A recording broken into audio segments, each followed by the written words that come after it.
Assalamualaikum warahmatullahi wabarakatuh to Sir Ahmad Shah. Today our group would like to present on a topic of Asean Charter. First of all, Asean Charter has come into force in 15 December 2008 when it is legally bound to all 10 member states.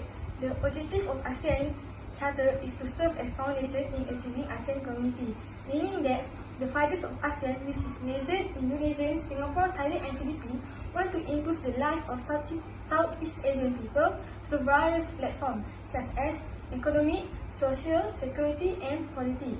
Besides, ASEAN Charter also has provided a legal status and institutional framework. Actually, there is a lot of legal status and institutional framework provided by ASEAN, but I would like to give two simple examples, which are first, ASEAN leaders should meet twice a year, means that ASEAN leaders need to have a discussion or known as ASEAN dialogue, where it discusses a matter related to ASEAN such as economic, politics or any problem facing by ASEAN. And the second one is 3 community council should be established. For example, ASEAN Economic Community Council, ASEAN Social Cultural Community Council and ASEAN Political and Security Community Council. Moreover, ASEAN Charter also provides a clear set of rules and principles. Though in ASEAN there is no such agreement as compared to EU, but all the members are requested to follow rules and principles in order to maintaining their current condition and develop their country. Most importantly, ASEAN Charter facilitates the members to establish a relationship among one and another in order to create a mutual agreement. And now, I would like to show some video related to ASEAN Charter. In 2008, the ASEAN Charter came into force, giving the association the status of a legal person. Principles of non-intervention and consensual decision-taking remained unchanged by the Charter. Decisions are generally made by consensus. No member can be forced to something. As a result, the group rarely appears to be closed. Next, principle of ASEAN Charter will be explained by Ain. Okay, now I will explain about the principle of ASEAN Charter. The first principle of ASEAN Charter is respect for independence, sovereignty, equality, territorial integrity, and also national identity. Meaning that ASEAN has created this ASEAN Charter to help maintain the good relationship among the member states. It also can help the country in maintain their peacefulness, which is without any intervention from other outsiders towards their government system. For example, Tun Dr. Mahathir, Prime Minister, tried to interfere in government system of Myanmar to help the Rohingya people from being oppressed. But Tun Dr. Mahathir failed to do so. This is because there are clearly stated in ASEAN Charter the prevention of the interference. So this can be proof that ASEAN Charter is still applicable until now. Let's move to the next principle of ASEAN Charter, which is shared commitment, collective responsibility in enhancing regional peace, stability, and also prosperity. Meaning that all ASEAN members should unite each other. When there arise any issues or conflict happen towards the ASEAN members. For example, ASEAN has strengthened the economic resilience in response to the outbreak of the coronavirus issues. This is to help the ASEAN members in maintain their economic development even though in pandemic situation. The next example is the establishment of ZOPFUN, which is Zone of Peace, Freedom and Neutrality. This establishment of ZOPFUN is to enhance the regional peace and stability. That's all from me. I will pass to Azrina Sirah for the next principle of ASEAN Charter.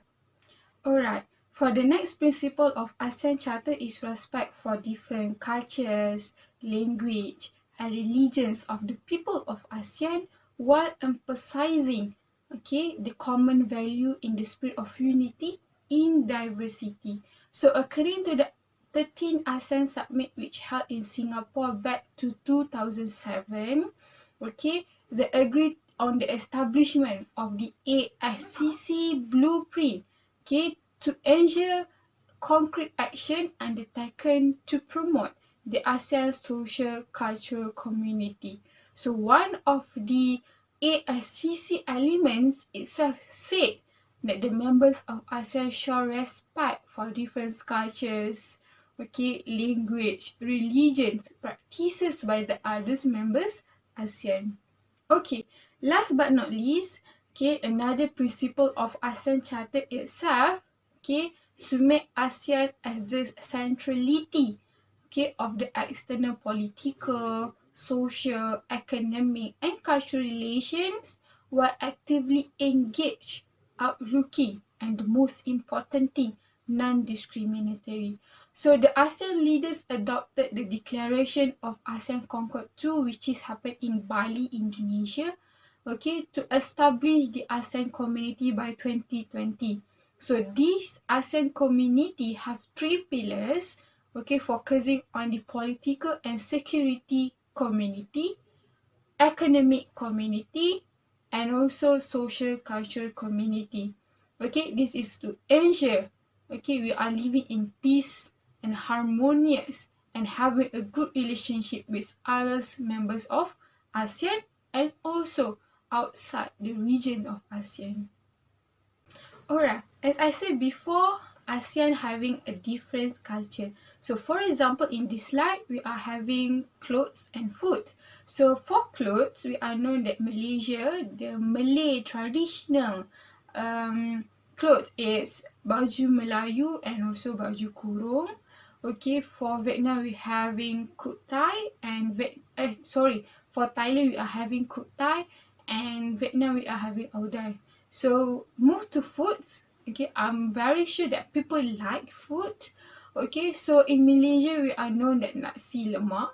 In Vietnam we are having goi chan or known as a Vietnamese spring roll. And lastly, when I say tom yum, everyone know it's come from Thailand. So next will be explained by my members. So, I will present about the importance of the ASEAN Charter. The first importance of ASEAN Charter is new legal framework, legal personality, where in ASEAN Charter they implement the law of arbitration in order to settle the dispute among the member states. In the law of arbitration, the arbitral tribunal will make an examination on the fact of the case before it and also decide the case in the light of relevant provision of the ASEAN Charter or ASEAN instrument cited by the party to the dispute in order to settle the dispute between them. And also, in the ASEAN Charter, law of arbitration will provide reason for its ruling. In addition, ASEAN member state has previously brought the boundaries dispute to the ICJ, which is International Court of Justice, on the two occasions. For example, as what happened in the Ligitan or Sipadan case between Malaysia and Indonesia in 1998 and also Pedra Branca case between Malaysia and Singapore in 2003. Both of these cases might have been dealt under the TAC, which is Treaty of Amity and Cooperation, but as has been pointed out above, the procedure is more political than judicial. The submission of the Ligitan or Sipadan cases to the ICJ was a decision that has been taken at the highest level despite the reservation of the official. In submitting the case to the ICJ, the member party will refer to Treaty of Amity and Cooperation in order to negotiate with them. As what happened also in the Pedra Branca case, they also brought the case to the court after the negotiation between them was proven to be failed. The Association of the Southeast Asian Nations has entered the era of the ASEAN Economic Community. The ASEAN member states are economically integrated to streamline the free movement of goods, service, investment, capital, and skilled labor. Infrastructure provision is being used as one of the instruments to integrate and to connect Southeast Asia physically, and also public-private partnership is one of the methods used for that provision. Several ASEAN legal and policy documents have encouraged infrastructure connectivity across borders, such as the ASEAN Memorandum of Understanding on the Trans-ASEAN Gas Pipeline, the ASEAN Framework on the Multimodal Transport, the Memorandum of Understanding on the ASEAN Power Grid, the ASEAN Framework Agreement on the Facilitation of Goods in Transit, and the ASEAN Framework Agreement on the Facilitation of Interstate Transport. A number of cross-border projects have also been initiated to integrate and to connect ASEAN member states, such as the Nam Tune 2 hydropower project between Laos PDR and Thailand, the Telecommunication Backbone Project Phase 2, which is between the Greater Mekong Sub-region countries, the Kuala Lumpur-Singapore high-speed rail link between Malaysia and Singapore, and the Melaka-Pekanbaru Power Interconnection Project between Malaysia and Indonesia. However, legal and institutional framework for cross-border infrastructure development through the PPP mechanism have not been arranged yet, whereas cross-border infrastructure is full of heavily regulated and complex issues. Therefore, action towards developing the legal and institutional framework has to be done in order to address the development of ASEAN infrastructure connectivity in the future. I'm going to present another importance of the ASEAN Charter, that is more ASEAN meetings will be conducted in order to solve the dispute. So basically, this importance can be related with one of the ASEAN Charter principles, that is to promote the regional peace and identity through the consultation, conference and dialogue, as well as renunciation of aggression. So one of the medium used in order to implement this principle is through the biannual meeting conducted by the ASEAN members, known as ASEAN Summit, where the ASEAN Summit is considered as one of the policy-making bodies for the ASEAN. ASEAN Summit serves as the prominent regional and world conference where all of the world leaders or all of the ASEAN members will be meet in order to discuss on the various problems and issues in making the decisions and strengthening the cooperation. Additionally, the formal ASEAN Summit will be conducted at least 3 days, twice annually, in which it will be hosted by the ASEAN members that hold a position of the ASEAN chairmanship on that particular years. As for this year, it is planned that Vietnam will be the one that will conduct the ASEAN Summit in between June 15 and June 30. However, due to the outbreak of the coronavirus, the ASEAN Summit for this year has been postponed to another date. Another ASEAN meeting, we also have the ASEAN Dialogue Partners meeting, where the ASEAN Dialogue Partners meeting is the meeting where the ASEAN connected with other countries in order that have the same aim in achieving the mission and visions of the ASEAN's League, especially in terms of economic, social and politics.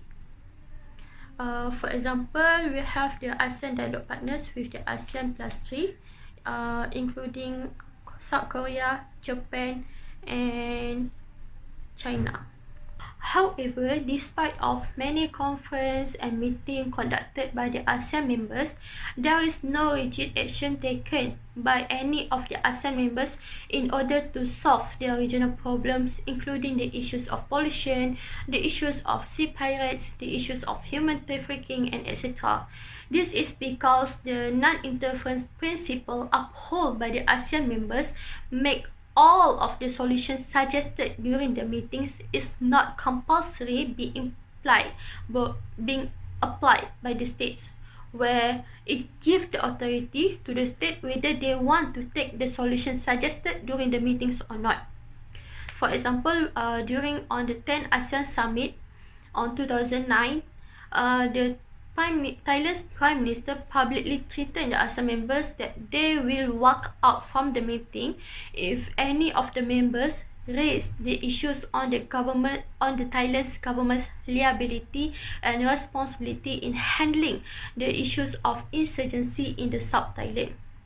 This is considered as a notable since the leaders have often shown their solidarity with each other over the high-profile issues that occurred in their states. So, for the last importance, will be presented by Wano Atika. Thank you, Shahira. For the next point of importance will be presented by me. The next important is the protections of the right of ASEAN members. The protection called the principle of non-interference. This principle has lined out in ASEAN Foundation document in Bangkok Declaration, which is issued in 1967. And this principle of non-interference, also known as the original core foundation, upon which regional relations between ASEAN member states are based.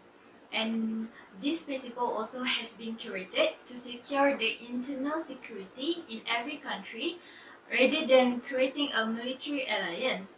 Therefore, this member state create a normative framework based on the principle of non-interference in order to prevent from any interference of other country in the domestic affair. Therefore, this is how the principle of the non-interference work, which is related to the purpose of the non-interference policy, which is to protect the sovereignty, to have a good relation of cooperation, as well as maintaining the privacy of the domestic affair of respective countries. And as I have been mentioned before, rather than using the military weapon, sit down for the discussion is more better.